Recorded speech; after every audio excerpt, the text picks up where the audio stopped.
മലയാള സിനിമയിലെ ഇതിഹാസ നായകൻ ജയൻ മൺമറഞ്ഞിട്ട് 2025 നവംബർ 16-ന് 45 വർഷങ്ങൾ തികയുകയാണ്. 1980 നവംബർ 16-നാണ് മദ്രാസിലെ ഷോലവരത്ത് വെച്ച് കോളിളക്കം എന്ന സിനിമയുടെ ക്ലൈമാക്സ് ചിത്രീകരിക്കുന്നതിനിടയിൽ ഹെലികോപ്റ്റർ അപകടത്തിൽ ജയൻ മരണപ്പെട്ടത്.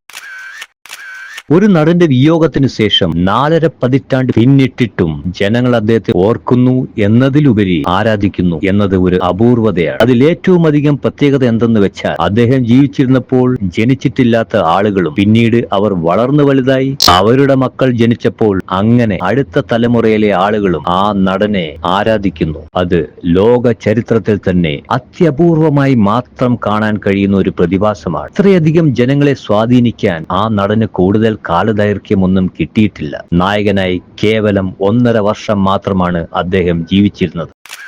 ആ ചുരുങ്ങിയ കാലഘട്ടത്തിലെ സിനിമയിലെ പ്രകടനങ്ങൾ കൊണ്ട് മാത്രം ഇത്രകാലം കഴിഞ്ഞിട്ടും തലമുറകൾ പിന്നിട്ടിട്ടും ഒരു നടൻ ആരാധിക്കപ്പെടുന്നുവെങ്കിൽ അതൊരു മഹാപ്രതിഭാസം തന്നെയാണ്. 1974 പുറത്തിറങ്ങിയ ശാപമോക്ഷം എന്ന സിനിമയിലൂടെയാണ് ജയൻ എന്ന നടനെ പ്രേക്ഷകർ ആദ്യമായി വെള്ളിത്തിരയിൽ കാണുന്നത്. പിന്നീട് 75, 76, 77 കാലഘട്ടത്തിലൊക്കെ അദ്ദേഹം മലയാളത്തിലെ തിരക്കുള്ള വില്ലൻ നടനായി അഭിനയിച്ചു. 78-ൽ വില്ലനായി അഭിനയിച്ചപ്പോഴും നായക തുല്യമായ ചില ഉപനായക വേഷങ്ങളിലേക്ക് അദ്ദേഹം മാറിക്കഴിഞ്ഞു. 79-ന്റെ തുടക്കത്തിൽ അങ്കക്കുറി എന്ന സിനിമയിലൂടെയാണ് അദ്ദേഹം നാം പിൽക്കാലത്ത് കണ്ട വിധത്തിലുള്ള ആക്ഷൻ ഹീറോ ഇമേജിലേക്ക് എത്തിച്ചേരുന്നത്. പിന്നീട് ശരപഞ്ചരം എന്ന സിനിമയിലൂടെ അദ്ദേഹം വലിയൊരു തരംഗമായി സൂപ്പർ സ്റ്റാർഡത്തിലേക്ക് ഉയരുന്നു. പുതിയ വെളിച്ചം, ആവേശം, കഴുകൻ തുടങ്ങിയ സിനിമകൾ അദ്ദേഹത്തിനെ സൂപ്പർ സ്റ്റാർ എന്ന നിലയിൽ ചിത്രീകരിച്ച് ജനങ്ങളുടെ മുമ്പിലെത്തി വലിയ വിജയം നേടുന്നു. 80-ലൊക്കെ അദ്ദേഹം സൂപ്പർ താര പദവിയുടെ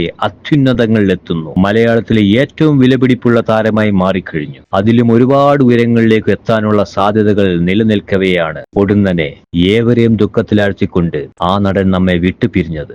മലയാള സിനിമ ദർശിച്ച ഏറ്റവും കനത്ത നഷ്ടം എന്ന ജയന്റെ വിയോഗത്തെ നമുക്ക് വിശേഷിപ്പിക്കാം. തീർച്ചയായും ആ നടൻ ഒരുപാട് ഉയരങ്ങൾ കീഴടക്കേണ്ടതായിരുന്നു. ഒരുപാട് മികച്ച സംഭാവന ചലച്ചിത്രവേദിക്ക് സമ്മാനിക്കേണ്ടതായിരുന്നു. നിർഭാഗ്യവശാൽ അതൊന്നും സംഭവിച്ചില്ല. പക്ഷെ ചുരുങ്ങിയ കാലയളവിലെ തന്റെ മാസ്മരിക പ്രഭാവം കൊണ്ട് ആ നടനെക്കാലവും ഓർമ്മിക്കപ്പെടുന്നു, ആരാധിക്കപ്പെടുന്നു. മലയാളികൾ ചലച്ചിത്രാസ്വാദകർ ഉള്ള കാലത്തോളം ജയൻ എന്ന കലാകാരനെ, ജയൻ എന്ന സാഹസികനെ, ജയൻ എന്ന സൂപ്പർ താരത്തെ ആരാധനയോടെ തന്നെ ഹൃദയത്തിൽ പ്രതിഷ്ഠിക്കുമെന്ന കാര്യത്തിൽ സംശയമില്ല. അനശ്വര നായകനെ ഗോൾഡൻ 80s ഓർമ്മപ്പൂക്കൾ അർപ്പിക്കുന്നു.